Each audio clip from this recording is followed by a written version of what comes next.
Hello. How are you doing? I think I'm live now. Thank you so much. I just got a back brace for my back. It was brought to me by mysterious positive forces in the universe. Ha ha! Ha ha! Now we can do the gathering room. Who's out there? There are 9 people. Hi, 9 people. Oh, Alexa, of course. How you doing, Alexa? Love you back. And Corrine from Lillehammer. So good to see you again. And Laura Ann and Christina. How you doing, Christina? Oh, I used to live in San Francisco where the fires are awful. Hi, Nga and Pam and so many people. Desiree, Sigrid. Oh, wow. We were at Kripalu, weren't we, last year, Alexa? Oh, now we are not at Kripalu. We have not gone anywhere for a very long time. Hang on. I'm out of focus. Yes, the mysterious benevolent forces of the universe have once again corrected the focus. So now we got over 200 people on. So let's talk. Today, I was texting a friend in California, and I said, I'm just waiting for things to happen. And she said, yes, I know that feeling. I've been waiting for the world to right itself. And I thought, I bet a lot of us are doing that. There are so many things. Adam doesn't really understand the concept of plague. In fact, we had to explain the concept of germs to him when the pandemic hit. So we just call it the sickness. When the sickness is over, we will do X, Y, and Z. X, Y, and Z for you non-Americans. Look at how I can speak both languages. It's amazing. No, it's not. But I think a lot of people have been saying pick your poison, really. When the fires stop in California, when we're not all out of COVID lockdown, when there is finally justice in the American social and political system, like when this happens, life will be so much better. And it's true. And it's worth waiting for those things. But the problem is that if you focus just on waiting, life becomes absolutely unbearable, which is why waiting rooms are such notoriously unpleasant places. If you do any meditation, you will eventually hear people telling you to use meditation in a waiting room, because waiting rooms are awful. And the reason they're so awful is that when you're waiting, you're fixated on something in the future, and you have suspended your delight in the world until that thing happens. So when Eckhart Tolle goes to speak, he always gets up and he says, I hope none of you are waiting for me to start speaking. Well, they're all just sitting there in a conference hall or a ballroom or wherever they happen to be. Of course, they're waiting for him to start speaking. What he's pointing out, though, is that in the moment that you're sitting there waiting for someone to start speaking, you are not really present for your life, and that this creates some degree of suffering. So the book I just wrote, that's not out yet, is about integrity, which means being one thing. And my whole premise is that the source of much, like all of our suffering, is when that which is present in this moment, which is the only thing that ever really is, gets torn away from what we are thinking about our lives or our situations. So it's not so much that waiting is painful, it's that when you are focused on a future possible happening, you have torn yourself away from observation of the present moment, which is the only real thing to your soul. So you've divided yourself, and that division is really painful. Donna suggested that I call the book Undivided, which I loved, but my publisher wouldn't go for it. But that whole idea of being undivided, if you just think about going through life undivided, it's not a moral issue. It's just an issue of not being torn from yourself. And waiting tears us from ourselves. So think about something that you've been waiting to have happen, and you've put something off because of it. So, and the biggest thing is something like, I will start to enjoy life or live my life once I'm happy again. That sounds really normal. Like, you're not feeling good, wait till you feel good, and then start to enjoy life again. But the fact is that if you come into the present and you say, I'm going to live my life in the midst of whatever I'm feeling, there's a richness that develops that is really living instead of just waiting. Just waiting because you're not in the moment, and the moment that you're focused on has not come yet. You're outside of reality, and it's actually almost unendurable. And you think that you'll be released from that tension when the thing happens that you're waiting for, but actually you're released from the tension when you come home to yourself in this present moment. So myself, I have avoided a lot of things that I said, okay, and when this happens, I will, for example, start posting on social media again. I have all these things that I'm going to do. I'll start another book. I'll start another painting. I'll start being a better person once something happens. Now, here's the mistake you can make that is sort of what most Americans think of as the opposite of waiting. And that is that instead of waiting, you go out, you do something splendiferous, you do something huge and important and imposing. And this is enough to make you want to stop and wait until hell freezes over. So with me, it's like, I can tell myself I'm waiting for the sickness to be over, and then I will start doing whatever. But the fact is that I'm so averse to starting something that big and that difficult for me that I'm actually looking for excuses to put it off. So the waiting becomes cyclical. So when you think after the waiting ends, something big must happen, it will actually put you back into the waiting mode. It will create this little self-reinforcing cycle.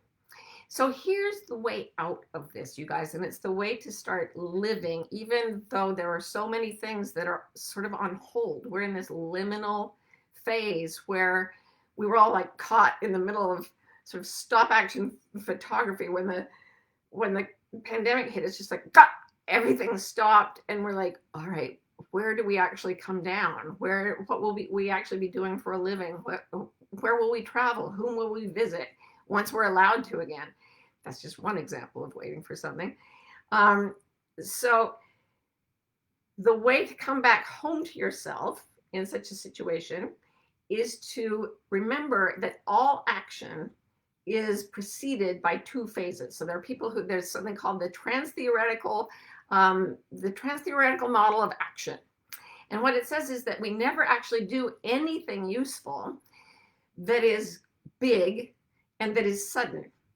There are stages that start before the action is taken, and this is how you can start living again. The first stage is called pre-contemplation, and it's when you simply notice that something is lacking or that something is present that you don't want to have. So you notice something dissatisfying. Now, you don't even have to think about changing. The moment you come home to yourself and you say, there are things like I don't feel as engaged with the world as I feel when I'm actually posting stuff on social media and looking at social media. Sometimes I just drop off it. So I notice, I'm feeling disconnected, but I'm not even contemplating some big change I have to do. I just notice what's lacking or what's excessive. After a while of noticing that, I'll go into something called the contemplation stage. The contemplation stage is when I'm going, I guess I will start posting on social media, but let me actually sit and think about it for a while, because I'm not the same person I was when I stopped posting on social media. So who is this person, and how does that person want to go about it? So it's kind of self-contemplation and matching the new self that you're always becoming with the action that you plan to take. So as you do that, you start to become more present with what you've become, because you are never what you were yesterday or the day before. You know, they say you can't step in the same river twice because it's always different water, but the same person can never step in the water twice either, because we're always flowing onward and becoming. So when I start posting on social media, I'll be a different person than I was 4 weeks ago or whenever I last posted. By contemplating who I am now, I come back into the present moment. So I notice, I want to be more engaged. I can be present with that feeling. Presence with that feeling makes it, and I've said this over and over again, but I'll just keep saying it. Whenever there's something negative, the way that you hold it so that you can enjoy it, even while you're, for example, in pain or in sorrow, you can start to pay attention to the entirety of your experience. We talked about this last week. I was talking about rest, and I talked about how you can, even if your body is in pain, if you can find pleasure in some part of your body just by shrugging your shoulders or loosening your jaw muscle and focus on that pleasure, the focus of your attention will create a space in which both pain and pleasure are observed. And because there's a choice, there's a richness there, and because it's not all pain, you can start to perceive yourself as the field in which these things are happening, these feelings are occurring. So when you go into the contemplation stage, you are the witness to what you've become, and you're the witness to the states that are dissatisfying, and you're also the witness to the outer world and the ideas for what might contribute to the change. Now, and by change, I mean beginning the action, getting out of the period of waiting. And it's only after you've done these two steps that you start to actually change behavior, so that you're not waiting, you're acting. So action is being completely engaged in something creative. So it could be something very simple like going for a walk. It doesn't have to be an object you create. It could be an event. It is something that takes place either in time, like a walk, or in space, like a walk. They both take place in as a walk. But for example, music takes place in time, and a sculpture takes place in space. So you can start to, your actions are always going to move something either through time or through space. And the moment you're in that, you're no longer in the brain state of anticipating that something that is not present. Because to be creative, you have to switch over to the right side of your brain, which doesn't really track time. And if you push yourself to act just slightly ahead of what's easy for yourself, you'll get very engaged. And if you continue to push your action to the point where it becomes somewhat difficult, you might start to enter the brain state called flow, which is when you're completely identified with an action. And that state makes your brain create more dopamine and more serotonin than waiting. Waiting is it's a very anxious, tense, disassociated brain state. So creativity and presence go together. So once you're in action, then you can just keep that moving once you've started the momentum going on action. So I asked you to think of something that you've been waiting to do. I don't want you to start it yet. I want you to contemplate starting it. So move from pre-contemplation, where you weren't even thinking about it, to just contemplating it. But go no further, because you can't jump right into action without the stage of contemplation. So trying to jump into action too soon, again, splits you from the moment. So go into contemplation, witness yourself planning to do something, and you're already entering the state of creativity. And when you've contemplated enough that the action step feels doable, make sure it's very small. I always keep turtles around to remind me that you always take small, slow steps. That's the other thing. Keep it, as Ro and I were recording a podcast, and it's called In Praise of Lower, Slower, and Weaker, which is the opposite of the original Olympic motto, higher, faster, stronger. Because lower, slower, and weaker, if you aim lower, slower, and weaker, you tend to ask less of yourself, and so you start going into action, and it's easier. And slowly, slowly, you move along. And everything I've ever done in my life has been done because I got tired of waiting, went into contemplation, and then started taking very, very, very small steps. So all of this whole turtle way of life boils down to being incredibly relaxed, which connects with what we did last week. You get very relaxed, and then you notice your experience in the moment, which leads you to a contemplation, but it's not a waiting for something in the future, which leads you into action, which is purposeful, but it's not focused only on an end goal. It's focused on process. So then the momentum of your life has started, and things begin to come your way. Stuff starts to happen. And watch this week, if you contemplate an action for a long time and then start taking slow steps, the world comes to meet you. So if you take one step in the direction of your dreams, they say the universe takes 1,000 steps toward you. So you don't have to sit with your knuckles clenched waiting for the right time, and you don't have to leap into something massive that is aversive and impossible to do. If you just gradually slip in this way from waiting into action, life picks you up and starts to carry you places. And this ultimately becomes a very profound spiritual experience. And it's very different from the way we typically wait for things to happen and then try to make them happen fast.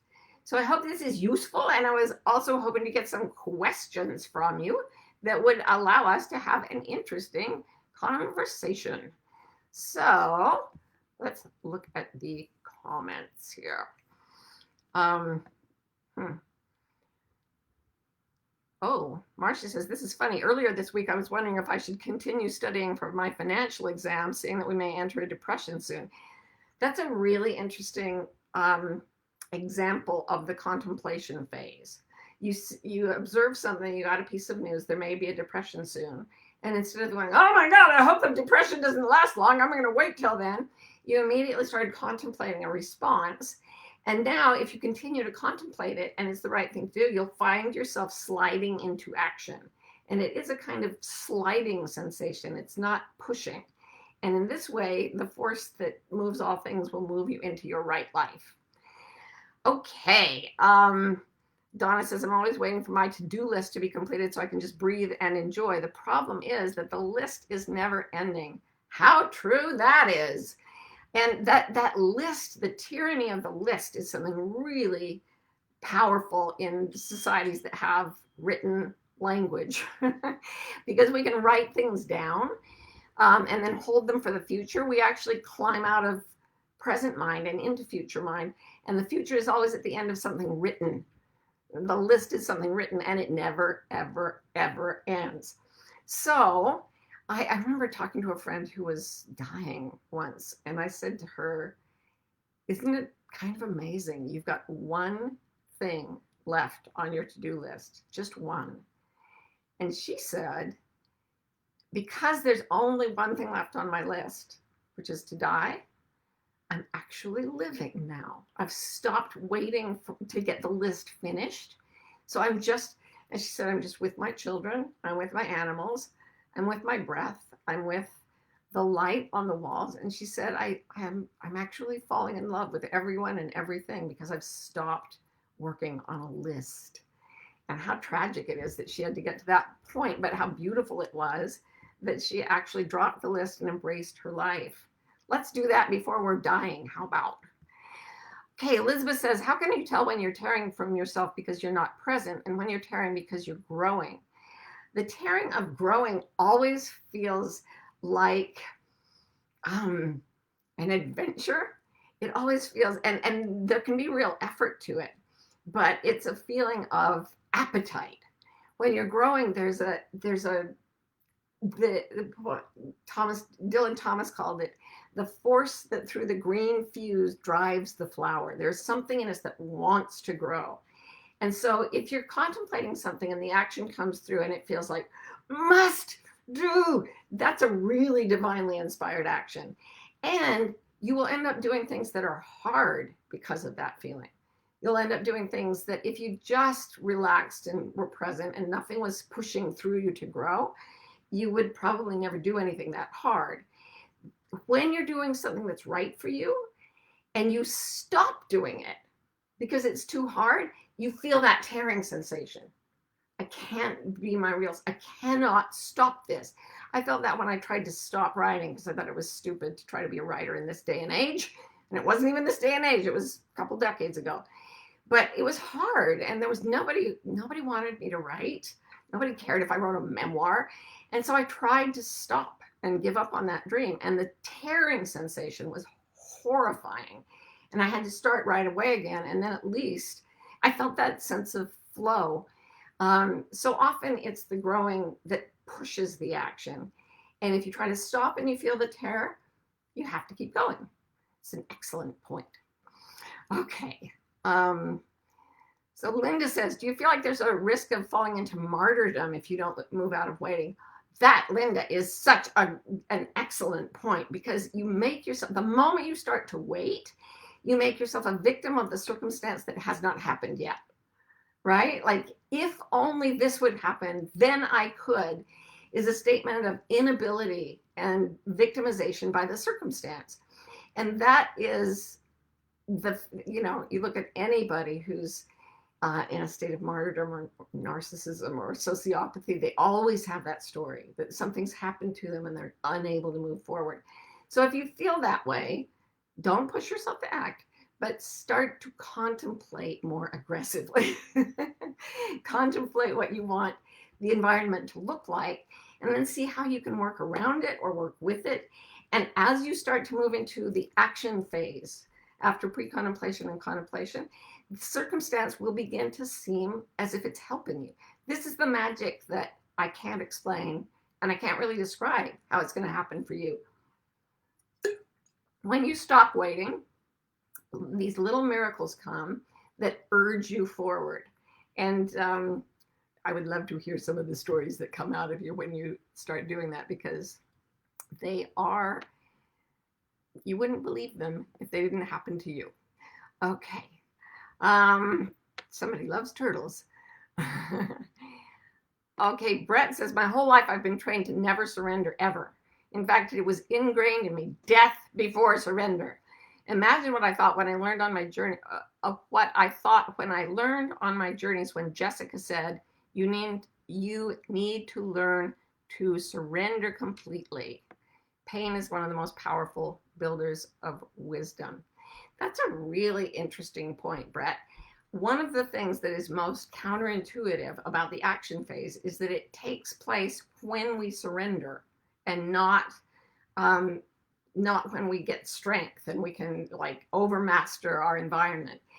If you go into pre-contemplation by being present with your real feelings, that's a surrender, because you're surrendering the resistance to feeling things, the resistance to feeling that something's lacking.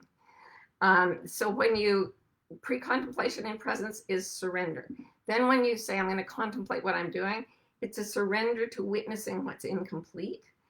And when you go into action, it's actually a surrender to the urge, the divine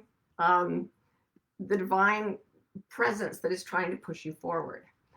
Okay, so Donna says, how do you move to contemplation when the pre-contemplation fills you with dissatisfaction that is grounded in blame and shame? Super simple. Blame and shame can be surrendered by forgiveness. You say, instead of saying, oh, I'm such a, look what I didn't do, look at what I haven't done yet, look at what I am not yet becoming. You just say, you know what, I didn't get to that, and that's okay. It's all right. One of my proudest moments as a person was when I heard when my second daughter was little, she said, she was talking to a friend, and I heard her say, you know what, I was upset about the fact that I'm only 4, but my mom is a life coach, and she said it's okay to just be what you are. So now it's okay that I'm only 4. So by forgiving yourself, and do it in words, say out loud, I have not yet done this, but that's okay. Oh my God, I'm 85 years old and I've never written a song. Okay, that's okay. Say it out loud. That's okay. The world is still a wonderful place and you can still write a song. Just let yourself off the hook and do it very actively, even if you don't necessarily believe it. This is one place where saying the actual words can actually start to move your brain state. Jessica says, how about tips for switching back to creative contemplation when the brain pushes for quick completion? That's another thing you have to surrender and forgive yourself for. If there's urgency, if there's anxiety, then you know that that's not integrity. Integrity always feels like, oh, it always feels simple. It always feels complete. It's always in this moment. There's never anything about it that's anxious, or that there's no pushing forward or pulling back in regret. It's always just observation. So when something's pushing toward quick completion, it's always going to be anxiety. Sometimes maybe anger as well, but it's not going to be positive. And you need to take a breath, like relax, say to yourself, it's okay that this action hasn't happened yet. It's completely okay that you haven't done this yet. And I'm going to take one step, then reward myself somehow. I'm glad that just popped into my head too, because the moment you take that first step, even if the step is contemplating, give yourself something as a reward. My favorite thing lately is I've been going on, just type into Google, best of the internet, and you put in a year, and different people compile their favorite video clips of usually animals and people falling down. But I find many of them delightful. They have whales. So I give myself times to look at those when I've done something that I think is impressive, like contemplating, maybe perhaps someday leaving the house. So yeah, surrender the urge for quick completion and then reward yourself for the slightest little action. So Pam says, what if you're waiting for your right life, but you're actually in it and don't realize it? That is so true. Pam, if you are waiting for your right life, if any of us is waiting for our right life, we have failed to notice that we're in it right now. This whole thing, this becalmed and strange and contentious environment in which we find ourselves, is our perfect life. And awakening, enlightenment, is not so much, many say, any kind of burst of transcendent wisdom as it is simply noticing that this is perfect as it is, and that your soul is creating the experience it wanted to have right now, right here. It's all just fine. So noticing that can be primed by saying it. It's kind of interesting because as I talk through this, there are a lot of things. I'm not a big fan of saying affirmations if they don't feel true, but forgiving yourself out loud and giving yourself kind wishes out loud and saying to yourself out loud, this precise experience, this pain, this disappointment, this stagnation, this is what I'm meant to experience. Ro the Gracious Badger always says, I don't know who quoted this originally, but she's always saying, 100 years before you were born, God drew a circle around the place where you're standing now. This exact moment, us together doing the gathering room, this is what our souls have chosen, and it's perfect. And if we all died in a nuclear holocaust like that, we go, that was exactly what we were meant to be doing when we all got snuffed out like candles. I really believe that. And if you awaken to that in any given moment, you don't have to wait until the time of your death. Okay, Ada says, Martha, how do you get out of the fear of failure mentality? I've been going through this for years and I'm so sick of it. I get up the nerve to do something and it goes right back to fear mode. Well, Ida, I have never gotten over that. I'm always a little afraid to do pretty much anything. Yesterday I wrote a newsletter and I called it In Praise of Small Brave Things, because all I've ever managed in my whole life is to take little steps, because I'm not a person of physical stamina or energy. So I always can only do little things. And pretty much everything I do frightens me. I have a very fear-prone personality. And I'm always afraid I'll fail, constantly. The key is to just you pre-contemplate, you contemplate, and you go into action even though you're afraid. You notice the joy and the pleasure that is available to you, even with the fear present, and you have a much more complete experience. And from there, you can just act. And most of what I do fails, and some of what I do succeeds, and all of it is perfect for my soul. And even the things we call successes are going to be, they'll be gone in a heartbeat. Nothing's going to last. But the experience of doing it, of the failure, of the success, all of that is what we're here to learn. And there's a joy in that, even when you're still scared. And finally, Sylvia says, what if I feel the flow and pull, but anytime I get into action, I feel blocks or at every turn? Could it be a timing thing? It could be a timing thing, or it could be a misperception of what you're meant to be doing. For example, I quit academia and I was like, I hate the faculty politics. Yay, I'm going to be a writer. But I didn't get published. I had no money. I was deep in debt. And then I got a job teaching at a business school, and I'm back with academia again, and I loved it. And I was so confused. I was like, but this was the wrong thing.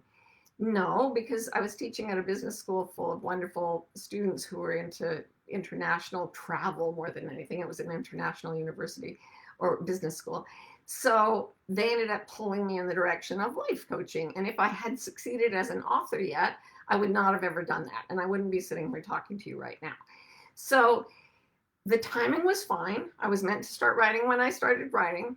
Didn't succeed. Stopped teaching when I was meant to stop teaching. Then got pulled into teaching again when it was time to do that. And then things got published. So all of this, you guys, is like a big Rubik's Cube that the universe is trying to solve. And if you've ever solved a Rubik's Cube, you know it's this cube with faces that you have to arrange. You have to get it very, very out of alignment in order to get the algorithms right to put it together. And it's almost as if the universe is trying to move this Rubik's Cube of your life, and it doesn't look rational to you, and you can't think it through. It's too complex. But if you wait, you will suffer through the whole thing. So instead of waiting, whatever you're waiting for, contemplate the state of waiting and be present in it. And then start contemplating what you could do differently and be present with that. And then notice when the tiniest little step becomes available to you, and slide into it, and just notice how that feels. And then move from one little step to another, and your whole life will go forward that way. And you will never, ever have to wait for anything to happen again. So now I'm going to go not wait for the gathering room to happen again.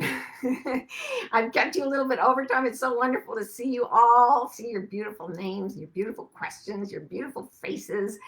And I will be thinking of all of you. Until I see you again. Bye for now.